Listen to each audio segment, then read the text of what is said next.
bienvenue sur ma nouvelle chaîne YouTube, The Junior Developer. Euh, Ça fait un bon bout de temps que je n'ai plus publié sur YouTube. En regardant l'ancienne chaîne que j'avais, ben, je me rends compte là que ma première publication datait d'il y a 10 ans, donc en 2015. Et puis ma dernière publication, c'était il y a 4 ans, donc à peu près en 2021. Donc ça fait qu'il y a 2021-2025, 4, presque 5 ans, durant lesquels j'ai pas eu beaucoup de temps pour me consacrer sur cette activité qui me tient quand même à cœur, parce que c'est très important, cet aspect de partage. Euh, c'est vrai que pendant ces 4 ans, il y a beaucoup d'événements qui sont passés, bah, qui fait que j'ai pas trop eu le temps de me consacrer. Mais là, c'est promis, bah, je suis de retour. Et puis, je vais quand même essayer d'être constant et puis de partager au fur et à mesure. Bah, qu'est-ce qui change? Pas grand-chose. Ça va toujours parler de développement, bien sûr.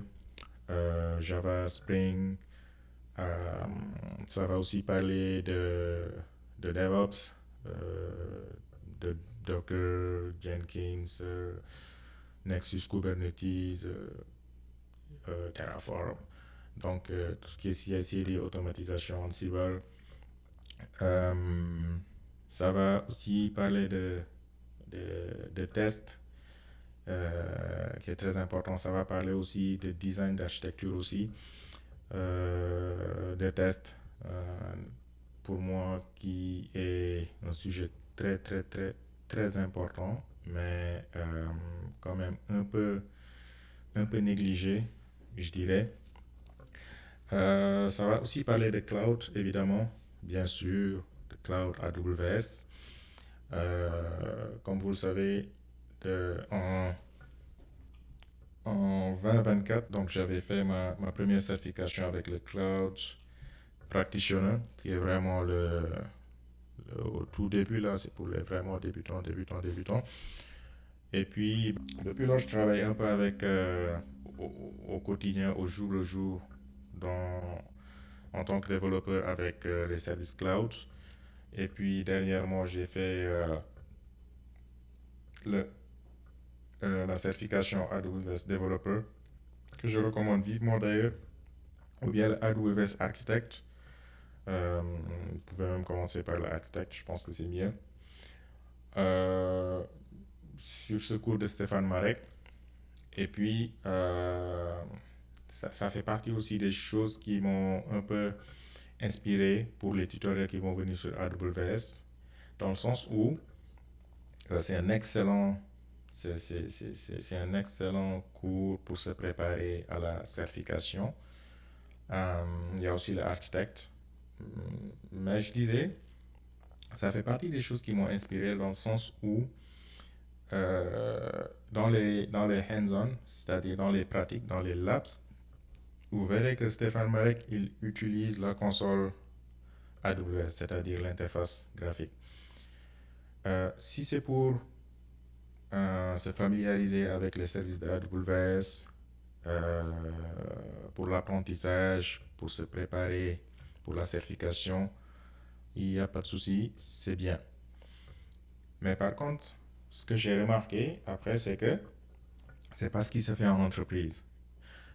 En entreprise, vous serez très très rarement amené à, en tout cas en tant que développeur là, à, à, à utiliser, ok, la console AWS. Donc, ça va passer par ce qu'on appelle des outils comme de l'infrastructure as code comme Terraform. Donc, ça va vraiment passer par ces outils-là. OK? Donc, vous n'allez vraiment pas manipuler la console AWS. Et puis, je me suis dit, OK, ça c'est intéressant. Donc, la plupart des tutoriels sur AWS que je vais partager, donc ça va, ça va se baser principalement vraiment sur ces labs de Stéphane Marek. Mais au lieu d'utiliser la console AWS, bah, on va essayer d'utiliser Terraform. pour créer nos ressources. Donc, grosso modo, c'est ça. Ça va tourner autour de ces sujets-là. Et il y aura aussi parfois des vidéos, pas techniques du tout, mais ce sera plus un retour d'expérience par rapport à notre métier de développeur, par rapport à beaucoup de choses qui ont changé, parce que quand même, de 2014-2015 jusqu'à 2025, bientôt 2026, on est d'accord, beaucoup de choses ont rapidement évolué, ont rapidement changé. Donc, beaucoup de choses aussi sont rendues obsolètes maintenant. Donc, ce qui fait que quand même, en tant que développeur, après 10 ans, c'est bien de faire un retour d'expérience sur certaines pratiques qu'on utilisait avant et qui sont obsolètes, entre guillemets, maintenant. Ça va aussi parler de l'IA, effectivement. C'est incroyable, l'IA, l'impact que ça a maintenant euh, dans notre travail au quotidien en tant que développeur. Donc, ça va tourner autour de ces sujets-là.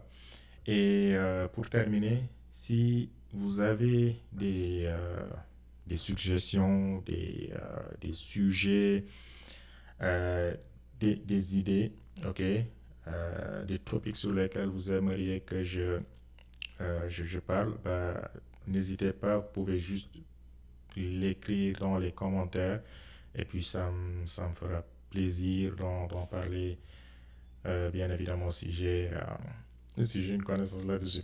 Donc, ça fait le tour. Donc, je vous invite vraiment à vous, à vous, à, à vous abonner et puis à rester connecté pour les prochaines vidéos. Merci beaucoup.